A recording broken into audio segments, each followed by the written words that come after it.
Who were Marpesia and Lampeto? Marpesia or Martesia and Lampeto were sisters who served jointly as queens of the Amazons and called themselves daughters of Mars because of their glorious fame in war and battling. Since the sisters' story is foreign to our experience, we have to begin in a somewhat earlier period. Our many sources relate that an aristocratic faction sent into exile Silesius and Scolopicus, two young and brave men of royal blood from Scythia, which at that time was a wide land almost inaccessible to outsiders and extending from the Black Sea in a northerly direction towards ocean.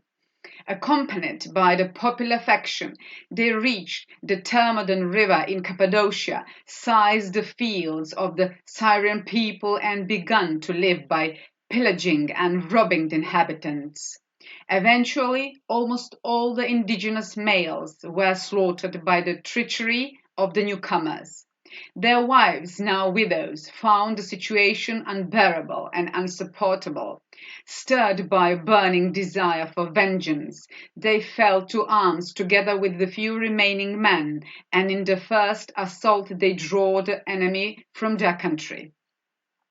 Then, acting on their own, they extended the war against their neighbors. Eventually, these women concluded that if they entered into relationship with foreign males, they would be slaves rather than wives. They also felt able to wage war by themselves.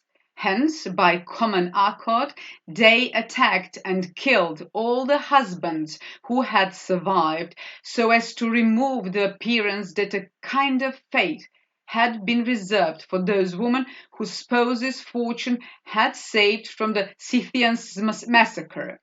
Then their fury was directed against the enemy, as if to avenge their dead husbands. The women so decimated the foe that the latter quickly sued for peace. Afterwards, in order to assure the royal succession, they took turns sleeping with men of the neighboring regions and returned home as soon as they became pregnant. Male offspring were killed immediately after birth, and females were carefully brought up for military service. The right breast of a very young girl was withered by means of fire or medicine so that it would not grow and hinder them in the use of the bow during adult life. The left breast, however, was left unharmed so that they would be able to suckle their future children. This practice gave true rise to the name of Amazon. Their concerns, however, were different from our own vis-à-vis the upbringing of girls. The distaff, work baskets, and other womanly tasks were set aside. Through hunting, running, horse taming, martial exercises, continuous practice in archery, and similar pursuits, the Amazons hardened the younger girls and prepared them to acquire a true men's strength.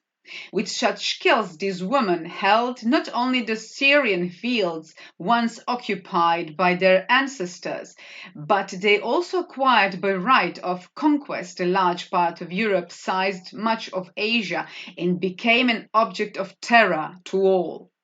After their husbands had been killed, the Amazons appointed Marpesia and Lampeto as queens to rule their forces. Under such leadership, as we have already said, the Amazons greatly increased their dominion.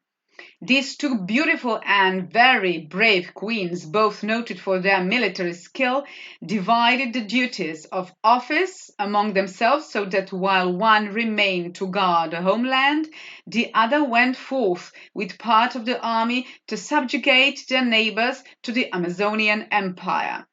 Thus, by turns, they enlarged for some time their state and procured great booty. And finally, however, while Lampeto was away leading an army against the enemy, The overly confident Mapesia was killed with part of her troops during a sudden invasion by the neighboring barbarians.